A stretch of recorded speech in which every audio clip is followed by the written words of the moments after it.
Welcome back to High School Backups Podcast. My name is Jake. I am here with Kyle. And today we are going to be talking about two more quarterbacks in the 2023 NFL draft class. These are what I would like to call the scrambling quarterbacks of the late rounds, to be honest with you. They're great runners. I think that their arm talent is actually something that is differentiated between them. I think one of them is a much better arm talent than the other. And at this point, after these two, we'll only have 5 quarterbacks left to evaluate, including Clayton Tune, Aiden O'Connell, Tyson Bagent, Tommy DeVito, and Tanner Morgan. But on that note, we are going to be talking about Malik Cunningham and Dorian Thompson-Robinson today. We're going to start with Malik Cunningham out of Louisville. Malik Cunningham is a 6'1", 190-pound, 24-year-old quarterback. Honestly, Kyle, I know that you can see I have him as a position tier 4, which is the lowest rated quarterback we've discussed so far, which means he's a 7th rounder undrafted guy. He kind of reminds me of Tyler Huntley, the way he plays.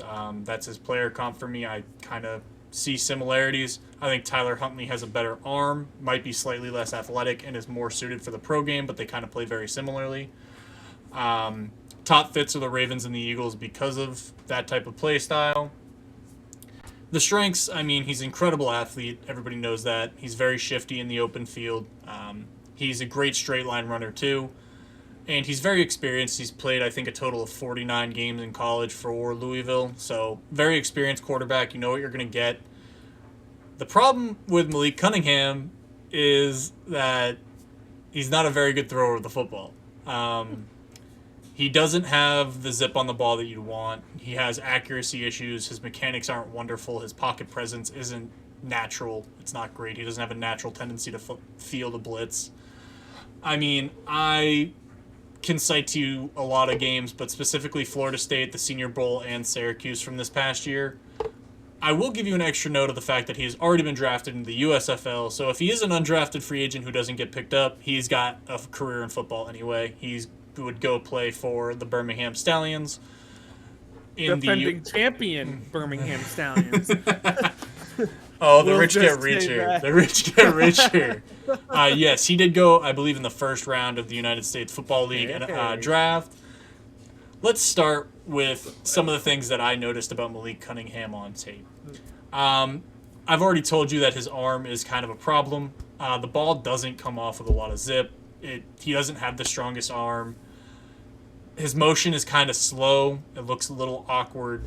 He tries to fit balls into windows that he simply can't fit into because he doesn't have the arm to do it. And his accuracy is all over the place.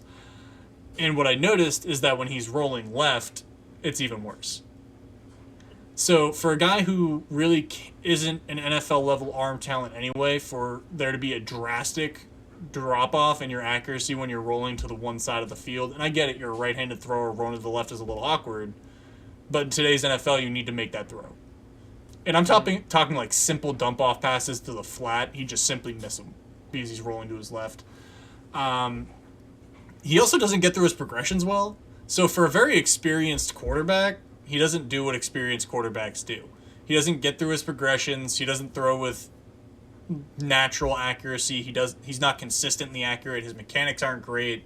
His footwork really isn't great.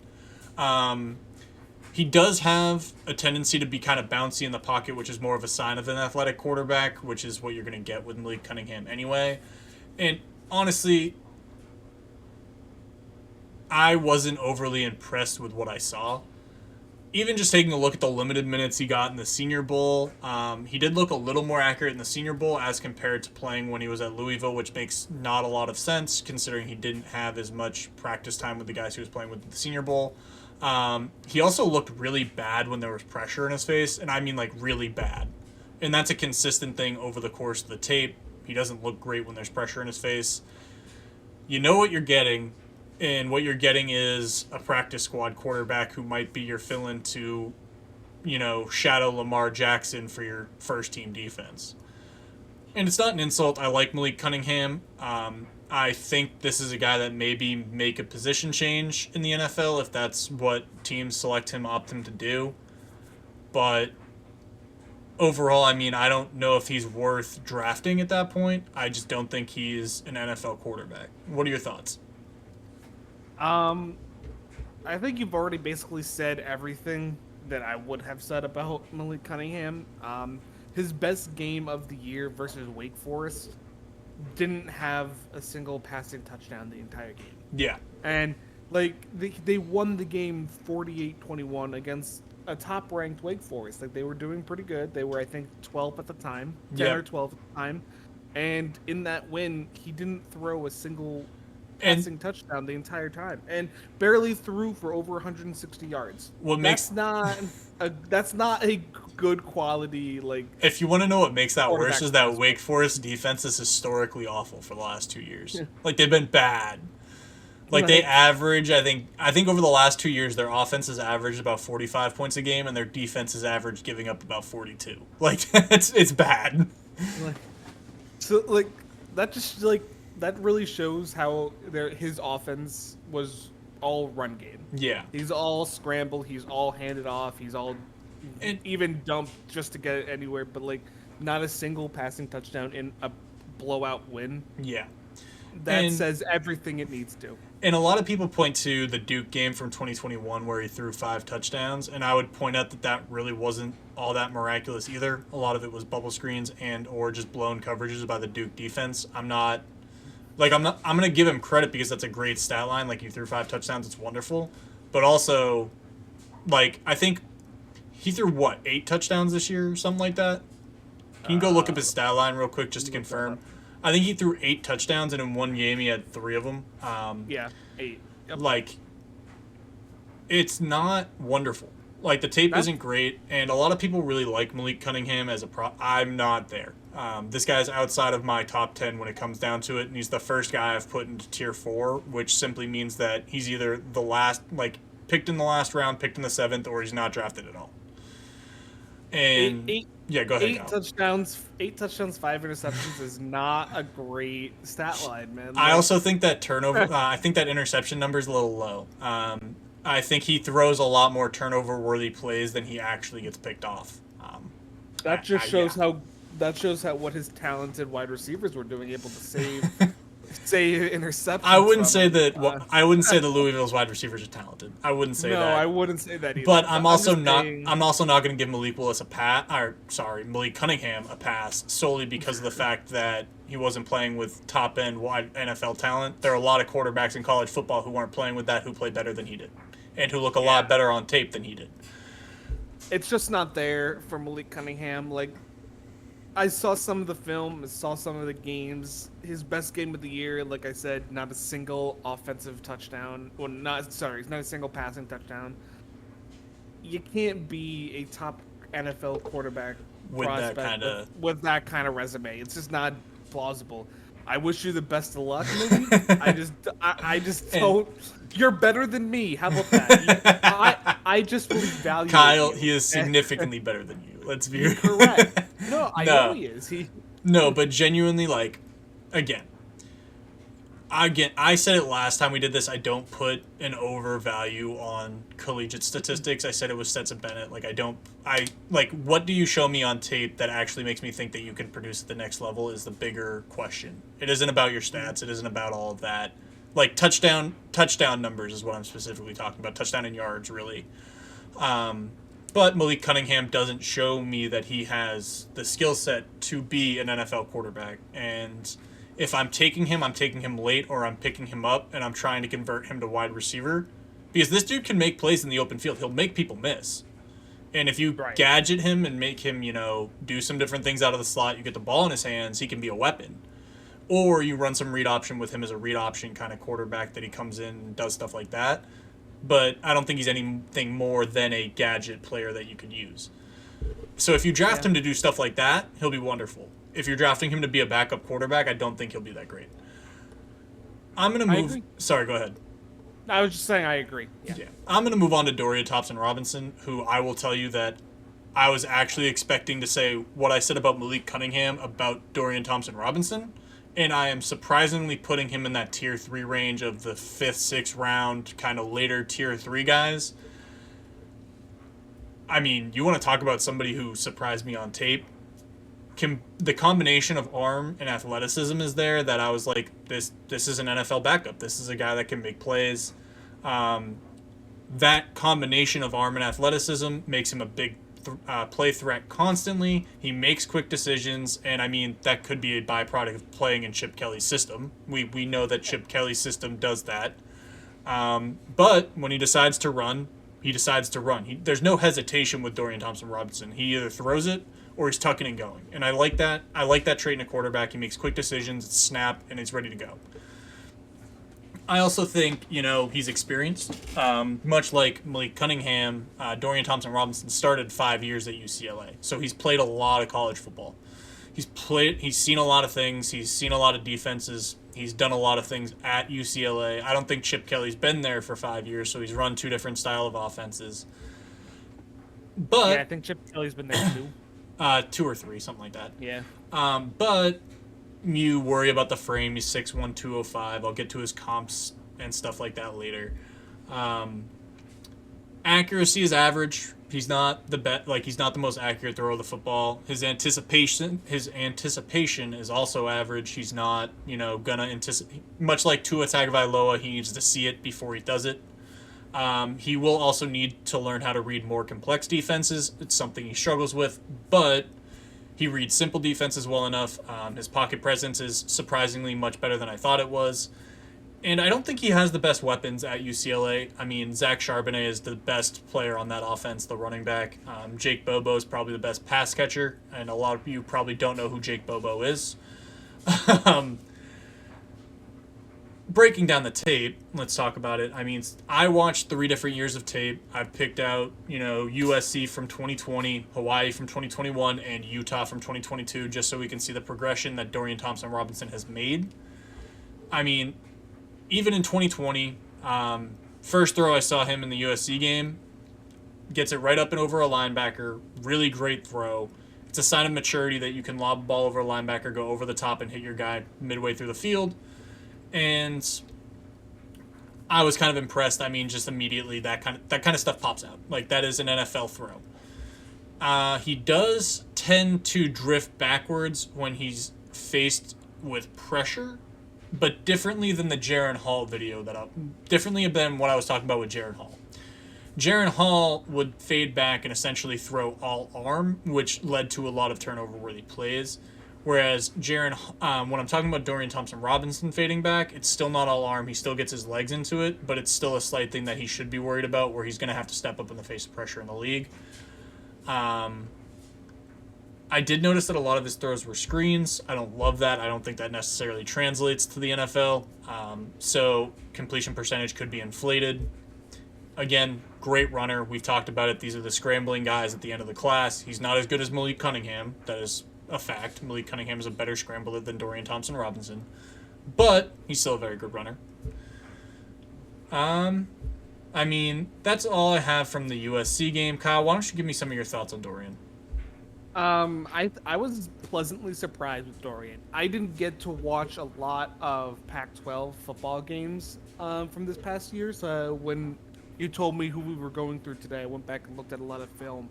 From what I could see, well, not really film, but like just a bunch of highlights from what I could see. And the one thing that really stood out to me is his accuracy isn't the greatest. It's not the worst. It's not the worst, but it's not the greatest. It's average. I'm looking at the stat line, and his completions to attempts is pretty drastic. Yeah. Like, he definitely attempts more passes than is completed. Now, that could be whether, like, he doesn't have the best talent alongside him with wide receivers. That UCLA didn't really have that this year. So, like, that could also be it. But what is his completion percentage? I think it's somewhere near 60, isn't it? Let me do this out really quick. Hold on. It doesn't. ESPN doesn't. Oh yeah, it does. 69.6. There it is. 69.6. That's actually pretty high. I thought it was going to be lower. That's what it says on ESPN. I also was expecting it to be a little bit lower, just looking at the numbers. No, I think a lot. Again, that can be inflated because of the screen game. I think that's just something that happens. Yeah. It happens a lot. That's my biggest concern. That's my biggest concern with him. Like I do think he has the potential to be a good quality backup. Yeah. He definitely looks good. Like, I could see him. He kind of reminded me of a young Marcus Mariota, to be honest. That's my comp. It's a less accurate Marcus Mariota. I think that's probably accurate. That's what I really saw that from him. Also, kind of reminded me of little bit of Tua as well. I kind of saw a little bit in that. Not a lot. I think Tua had a little bit more arm strength. Yep. But I could see it a little bit in their comparison. I don't mind that comp. I don't mind it. I think their anticipation is Yeah. about the same. I think Tua's more accurate, as you said. I think Tua's arm is better, but their anticipation and kind of the way they play is pretty similar. Now, going like strictly what I saw off the Utah game this year, this dude looked good. He was 18 of 23, 300 yards, 4 TDs and a pick. And again, Best game of the year. yeah, best game of the year. And again, I think some of the quick decisions, screens, slant routes, people being open is a byproduct of Chip Kelly's offense. So when it comes to his completion percentage being that high, I don't think the stats tell you the full story because a lot of guys in Chip Kelly's offense are open, they run a lot of screens, and or they're crossing the field short and it's going to be an easy completion. I do think that says something about, his ability to take that check down, which is something that can help you in the NFL. I just don't necessarily, again, it's one of those stats in college that I don't think necessarily immediately translates to the NFL, especially with the differences in offenses across the league and like Chip Kelly's offense, you're not going to find something like it in the NFL. You're just not anymore. I mean, Chip Kelly was an NFL head coach for a while, but again, you're not going to find something like his offense in the NFL at this point in time. But you can also see a drastic increase in the quality of his mechanics from 2020, 2021 to 2022, which is something that I think is undervalued when it comes to Dorian Thompson-Robinson. He has progressed as a quarterback since 2020. He has progressed as a quarterback since 2021. And I think that progression is going to help him. Again, I would pick this kid in the 5th, 6th round if you want a solid backup who can also generate big plays for your offense. Moving up to, what I had for him. Again, I think he's a less accurate Marcus Mariota. He's also a smaller version of Marcus Mariota. Marcus Mariota is 6'4", 225. They're about the same athletically. Marcus Mariota probably had a little bit of a stronger arm and he was more accurate, but the comparison's there. They play very similar styles of football. I think the top fits are the 49ers, the Jags, and the Eagles. I think he would fit very well in any of those spots. I think if he's drafted by the 49ers, he may have to come in and actually compete for a starting job right away. Obviously, because the 49ers don't have a quarterback going on at the moment. They don't have a quarterback situation, which wouldn't be wonderful for DTR, but hey. The Jags... Well, sorry, go ahead. what's the situation with Trey Lance? Is he going to be healthy for the start? He should be healthy. I'm not sure about Brock Purdy. I'm really not. He probably won't be. Yeah, he's not. Brock Purdy is unfortunately probably not going to be able to compete for the starting job in San Francisco, but I didn't know I haven't seen anything on Trey Lance. That's why I was just asking. I don't know, dude. All I know is that Jimmy Garoppolo won't be there and they're in quarterback hell. Essentially. The Jags, I think, would be a really fun place for DTR to be as a backup to Trevor Lawrence. I think they have the weapons that he could utilize, and I also think Doug Peterson is just a great offensive-minded head coach who can, in fact, unlock the best out of the guys that he is coaching. I think the Eagles with Nick Sirianni also do that well. I also think he would be a really good fit in that Jalen Hurts offense if he learns to slide. As long as DTR learns to slide, go work with a baseball coach real quick. Takes you about 3 weeks to figure it out. You'll be all set. But that is really all I have left to say about Dorian Thompson-Robinson. I think he's a better NFL prospect than Malik Cunningham. I really like Dorian Thompson-Robinson as a prospect. If I was a GM and needed a backup quarterback and I was in one of those situations where I had an offense like the Jags, the Eagles, or the 49ers, I would be very, very intrigued by DTR. Yeah, I agree. I really like him too. I think he's going to be an excellent fit for whatever team can snag him. Yeah.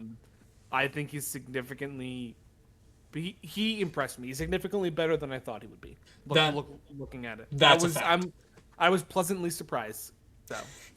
And on that note, guys, that's going to be the conclusion of the video. Make sure to like the video, hit the bell, subscribe, and for more, please follow us on the social media, Facebook, Twitter, and Instagram. We're High School Backups at all 3. And on that note, boys, girls, peace.